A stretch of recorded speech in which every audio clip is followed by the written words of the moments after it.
Roger Christofferson here again with another first listen review. Kind of a first listen review. Actually, this is an album that I've had for a little while, but it just got reissued and remixed. And it is Richard Wright and his album from 1978 called Wet Dream. It was actually, I'm a little confused by this, honestly. It was supposed to have come out on July 28th, which would have been his 80th birthday. But for whatever reason, I just got it yesterday, so I don't know exactly what happened there. But I'm probably missing some info on this or something. But I know there's some other versions of this still yet to come out, the vinyl and all that stuff. And there's going to be I didn't get all the extra stuff. I just got the one with the new remix with Steven Wilson. But there's the Dolby Atmos and the 5.1 surround sound mixes. They're all going to be included on the Blu-ray. The Dolby Atmos is something I haven't got to the setup for it, so I don't know how awesome that's going to sound, but I've been watching a lot of stuff on that and reading up on it, and the mixes coming out of that I'm really intrigued by. I haven't heard anything, so I don't know if it's going to be as amazing as it sounds, but hopefully it will be. But I haven't heard any of that stuff yet, so if anybody out there has heard anything mixed in the Atmos, I would love to hear somebody else's opinion on what that's going to sound like. But anyway, it's funny because I had actually just listened to this album, I don't know, a year or so ago maybe, and I remember thinking when I heard it, listen to it again because I've had it for a while. I didn't get the original release. I got one of the reissues. I can't remember which one.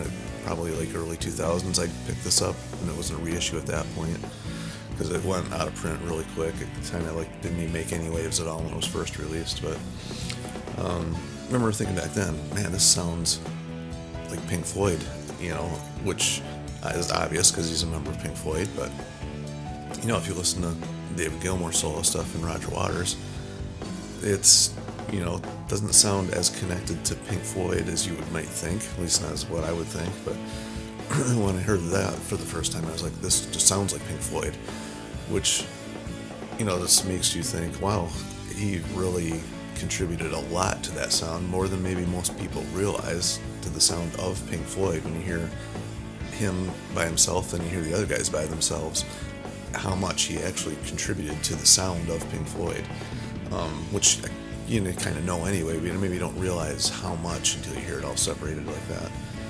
So, and I always found it stupid when he got fired and then hired on as a hired gun for whatever year a couple years that was. I remember back when I was a kid thinking that was the dumbest thing I'd ever heard.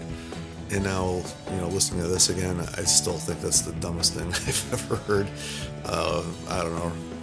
Roger Waters is a unique character, creative, but man, he's got his moments. I don't know. But anyway, back to this album.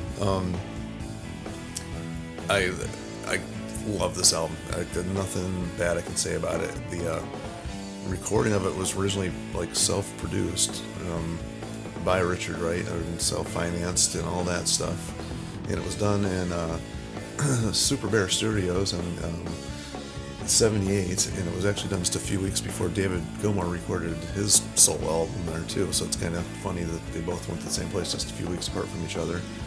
And he's got a lot of famous people on it, but he plays obviously all the keys, and he does the vocals. There's not too much singing on this. There's only singing on 3 or 4 of the songs, and his wife or girlfriend at the time, I guess, wrote the lyrics for one of it called Pink Song, which I thought was kind of funny. But it just those really sound like Pink Floyd when he's singing. I mean, it just sounds like something off of the Dark Side of the Moon or something back in that era.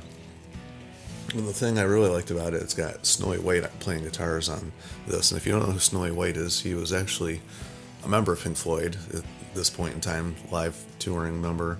He went on to do a lot of stuff with Roger Waters afterwards. I remember watching that, they did that thing live, The Wall live in Berlin, and Snowy White was playing on that. That's when I really took notice of how awesome a guitar player he was. And, his playing on this album is amazing. And then he's got Mel Collins playing saxophone on 5 of the tunes, and then he's got flutes on Pink Song, which I just mentioned.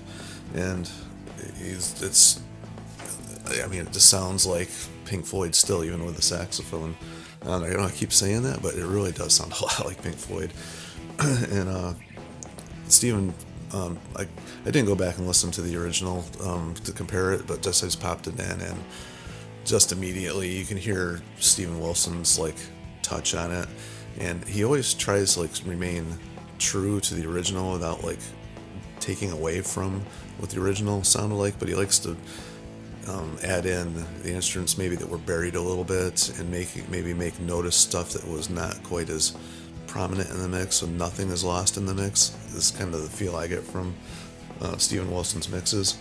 He never like tries to like change it too much, just to like enhance the stuff that maybe got lost in the original. And so just with that, knowing that, I kind of went into that listening to this, just hoping that it was going to sound as good as it actually did sound. So that's like crystal clear. It's amazing how awesome the recording of this is. This sounds like it was recorded yesterday. It doesn't have any hiss or anything like that going on that I noticed, and that's what I meant by being recorded yesterday. It doesn't sound like it's on any old, not modernized equipment, but still has that warm 70s feel. So didn't lose any of that. So I was happy with the way the mix sounded, and just a good album. I'm not going to go through track by track. It's just you can hear his keyboard playing style there. He goes a little bit outside of what he did with Pink Floyd, a little bit here and there, but he's not a flashy player or anything like that. He just has a very unique way of chord structure and melody, and just stuff like that. So he's not a flashy player, but he just has a very unique style to the way he plays and writes. So just enjoyed this a lot. So anybody out there has anything they want to add to this, or maybe something I forgot to mention, always feel free to comment down below. And until next time, we'll see you.